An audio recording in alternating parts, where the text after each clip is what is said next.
Hello everyone, I welcome you all in Legal Minds. So I hope you all are fine. You are taking care of yourselves.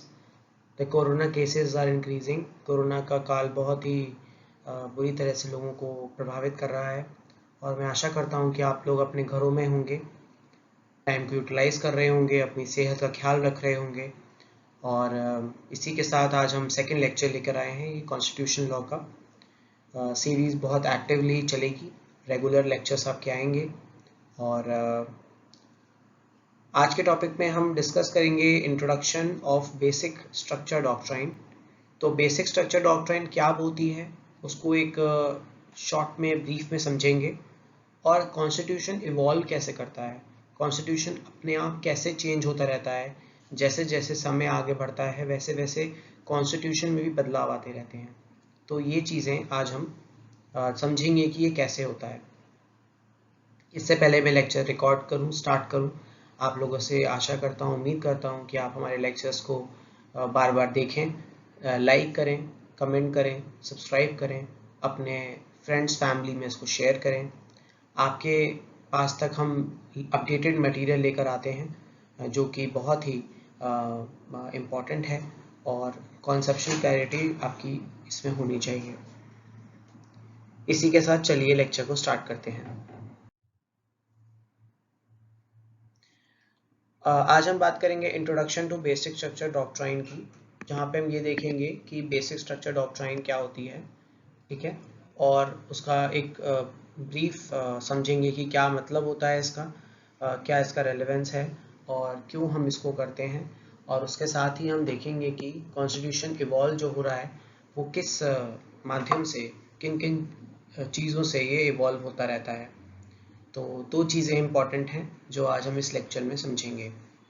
देखिए, जब हम बात करते हैं basic structure doctrine की तो हम ये बोलते हैं कि वी हैव अ कॉन्सेप्ट, हमारा कॉन्सेप्ट है सोशलिज्म का, सेक्युलरिज्म का, जिसमें हम ये बात करते हैं कि कोई भी एक पर्टिकुलर रिलीजन को नहीं फोकस करना है, सब रिलीजन बराबर हैं कॉन्स्टिट्यूशन की नज़र में, सोसाइटी के लिए काम करना है, ब्रदरहुड, आपस में भाईचारा होना चाहिए, एकता होनी चाहिए। तो ये जो सारे भी, ये जितने भी प्रिंसिपल्स हैं, वो जब आप प्रियम्बल उठाएंगे, जब आप प्रियम्बल खोलेंगे तो आपको ये सारे कॉन्सेप्ट्स उसमें दिखाई देंगे। तो जब हम बात करते हैं introduction to basic structure doctrine की, तो हम ये बोलते हैं कि जैसे जैसे समय आगे बढ़ता है वैसे वैसे ये जो बेसिक स्ट्रक्चर डॉक्ट्राइन है, जो ये बेसिक स्ट्रक्चर हमारा शुरू से डेवलप है, बना हुआ है, उसको हमें हर्ट नहीं करना है, उसको हमें डाइवर्ट नहीं करना है, हमें उसको सोसाइटी में जो भी बदलाव आ रहे हैं वो आते रहें, लेकिन हमें उसको डिस्टर्ब नहीं करना है। तो हमें क्या करना है, हमें बेसिक स्ट्रक्चर डॉक्ट्राइन जो हमारी है उसको डिस्टर्ब नहीं करना है, ठीक है। तो बेसिक स्ट्रक्चर डॉक्ट्राइन होता क्या है वो हम आगे देखेंगे, लेकिन इस लेक्चर में हम ये समझ रहे हैं कि बेसिक स्ट्रक्चर डॉक्ट्राइन सोसाइटी जैसे जैसे बदलाव ला रही है ना। मान लीजिए, उदाहरण के तौर पे मान लीजिए कि जैसे अभी कोरोना वायरस का कहर चल रहा है, इस टाइम पे कोविड-19 बहुत ज़्यादा काफ़ी तेज़ी के साथ फैल रहा है। तो यहाँ पे जो हमारा कॉन्स्टिट्यूशन वो कहता है कि सबको एक्सेस टू हेल्थ होनी चाहिए, access to health, access to good health, ठीक है, ठीक है, गुड हेल्थ।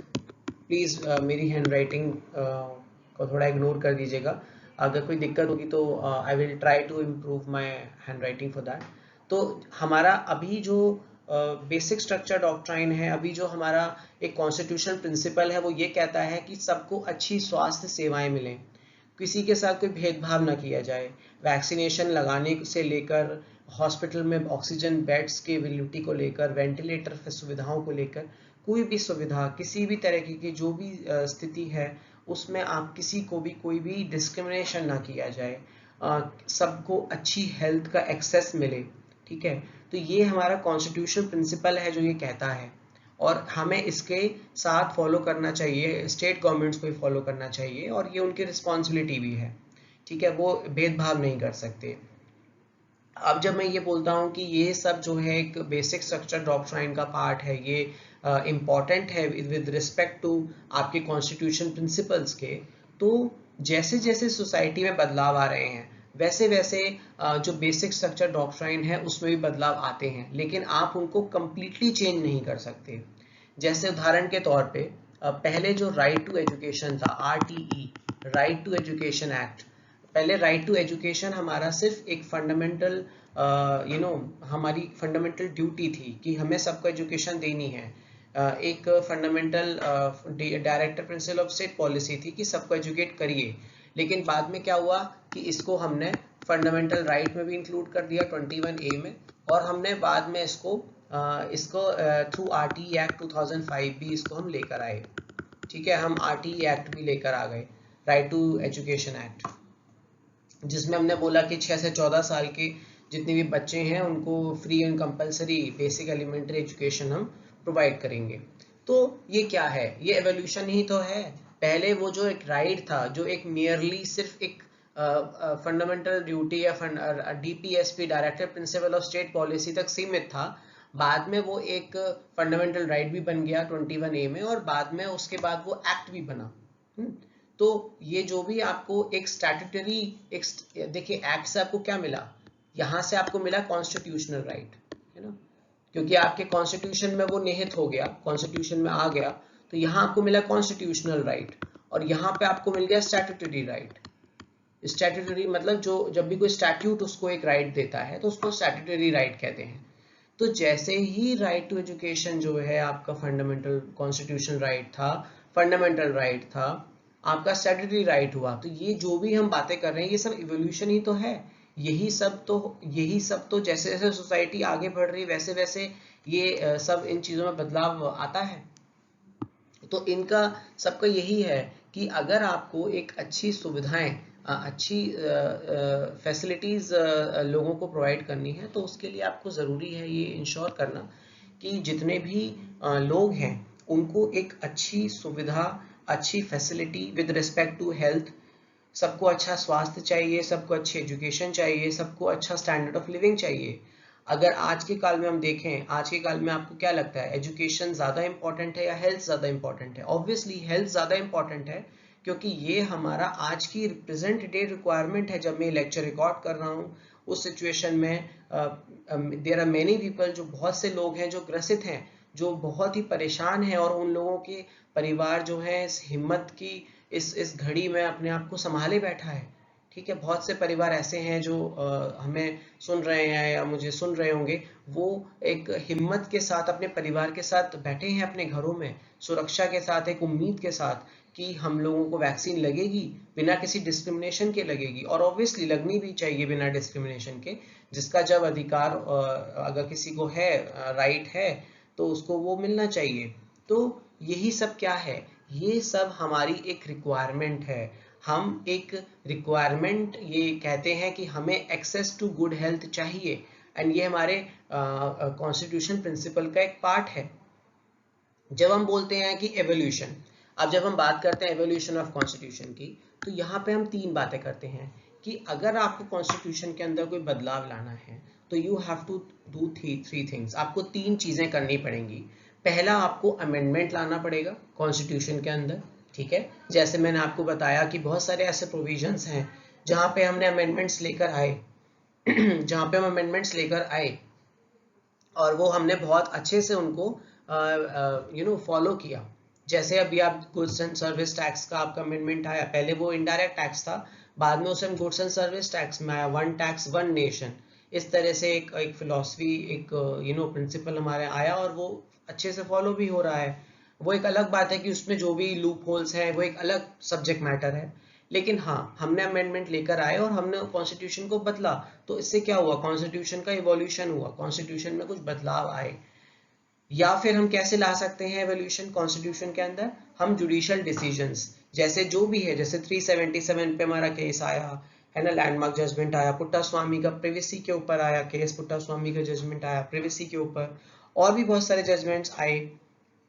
और इसके अलावा अगर कोई भी नई प्रैक्टिस है, कोई भी नई कन्वेंशन आ रही है, तो उसको भी हमने डेवलप करा, उसको हम लेकर आए, और उसके बाद फिर हमने उसको कॉन्स्टिट्यूशन में अपने अनुसार उसको उसमें इंक्लूड करा, और हमने उसको इवॉल्व किया, क्योंकि कॉन्स्टिट्यूशन जो है, हमारे इंडिया का जो कॉन्स्टिट्यूशन है वो बहुत ही फ्लेक्सिबल है। We have a flexible system, ठीक है। हम यूएस की तरह नहीं है।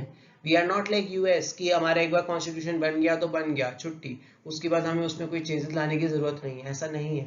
हमारा कॉन्स्टिट्यूशन जो है बहुत ही इवोल्यूशन है। हमारे कॉन्स्टिट्यूशन में बहुत ही आसानी से फ्लेक्सिबिलिटी लाई जा सकती है इन तीनों चीज़ों के माध्यम से। जब मैं बात करता हूँ कि बेसिक स्ट्रक्चर डॉक्ट्राइन की और एवोल्यूशन की, ये बहुत इंपॉर्टेंट है आप सब लोगों का जानना कि जो भी ये हम बात करते हैं इन सबको हम बोलते हैं ट्रांसफॉर्मेटिज्म। तो ये ट्रांसफॉर्म है।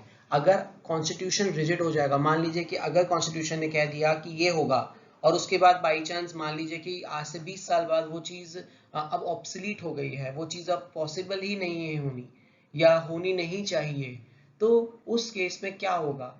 उसका जो भी कॉन्स्टिट्यूशन जो प्रिंसिपल्स हैं वो सारे लोग सफ़र करेंगे। तो उसका एवोल्यूशन जो है कॉन्स्टिट्यूशन का वो बहुत ही ज़रूरी है।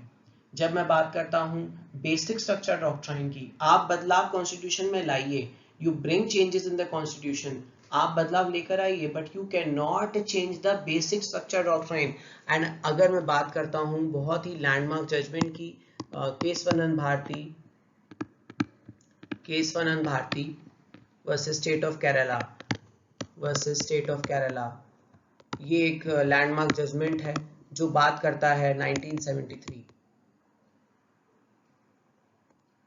Supreme court.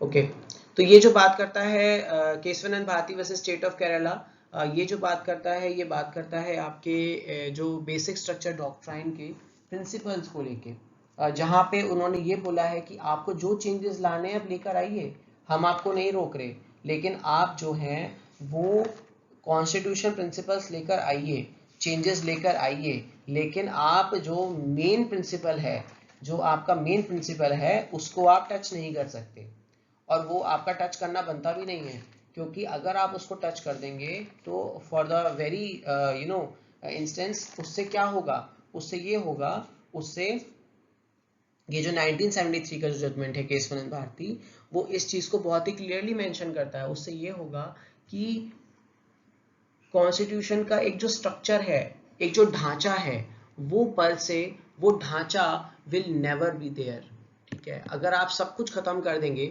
मान लीजिए ये बिल्डिंग है, ये बिल्डिंग की फाउंडेशन है, अब यहाँ पे आपको बिल्डिंग ऐसे ऐसे करके खड़ी करनी है।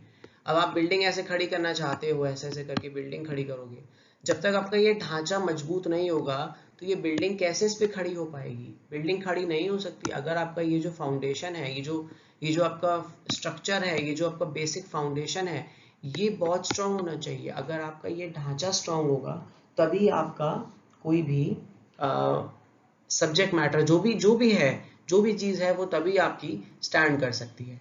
तो जब हम बात करते हैं बेसिक स्ट्रक्चर डॉक्ट्राइन की और जब हम बात करते हैं एवोल्यूशन की, ये दोनों बहुत इंपॉर्टेंट कॉन्सेप्ट्स हैं। और विद रिस्पेक्ट टू कॉन्स्टिट्यूशन का लेक्चर अभी शुरू ही हुआ है, अभी हम इसमें और भी आपके साथ डिस्कस करेंगे। अभी नेक्स्ट लेक्चर में हम रूल्स ऑफ इंटरप्रिटेशन को डिस्कस करेंगे अच्छे से, और आशा करता हूँ कि आपको ये लेक्चर पसंद आया होगा। इसको आप दोबारा रिपीट पे सुनिए। 1973 है, पूरा आया नहीं है, यहाँ लिख देता हूँ 1973 सुप्रीम कोर्ट, केशवानंद भारती, ठीक है। हम ये केस भी डिस्कस करेंगे आने वाले समय में, जब भी हमें लगेगा कि एक समय सही आ गया है डिस्कस करने के लिए, तो हम इसको भी डिस्कस करेंगे। इसका एक एक चीज़, किसने कौन जज था, ऑनरेबल जज था, किस बैंक कितने की बेंच थी, है ना। This was the largest 13 bench थी इसकी, आपकी इंफॉर्मेशन के लिए। और जो भी इंपॉर्टेंट जो भी कॉन्सेप्ट्स हैं वो आपके इसमें हम डिस्कस करेंगे। तो लेक्चर सीरीज कंटिन्यू रहेगी। आप लोगों से उम्मीद करता हूं कि आप लेक्चर्स के साथ जुड़े रहें। रेगुलर रिवीजन करिए, लेक्चर्स को बार बार सुनिए, क्योंकि एक बार सुनने में नहीं होगा। इसी के साथ के लेक्चर यहीं समाप्त होता है। उम्मीद करता हूं कि आपको लेक्चर्स बहुत पसंद आया होगा, और इसी के साथ हमारे चैनल के साथ जुड़े रहिए। और भी लेक्चर सीरीज जो हैं वो आने वाली हैं, इन्हीं से टॉपिक से रिलेटेड। कॉन्स्टिट्यूशन लॉ की चल रही है, आईपीसी की भी ऑन गोइंग है, और हिंदू लॉ की भी ऑन गोइंग है। उम्मीद करता हूँ कि आप लोग लेक्चर्स को पसंद कर रहे होंगे। कोई आपको फीडबैक देना है, कोई कमेंट देना है, तो प्लीज़ ज़रूर दीजिए, हमें बहुत अच्छा लगेगा। और अभी थोड़ा सा कोविड का काल है, तो थोड़ा सा आप अपनी सुरक्षा रखिए, हेल्थ का ख्याल रखिए। हेल्थ बहुत इंपॉर्टेंट है, जैसे मैंने बताया कि हेल्थ है तो सब कुछ है, हेल्थ नहीं है तो कुछ भी नहीं है, कुछ भी चीज़ पॉसिबल नहीं है। तो इसी पॉजिटिविटी के साथ क्या अपना ख्याल रखेंगे, घर पे रहेंगे और अपने आप को जल्दी से जल्दी वैक्सीनेट करवाएंगे, इस प्रायोरिटी के साथ आप से आपका बहुत बहुत धन्यवाद, बहुत बहुत धन्यवाद आपका हमारे चैनल को सुनने के लिए।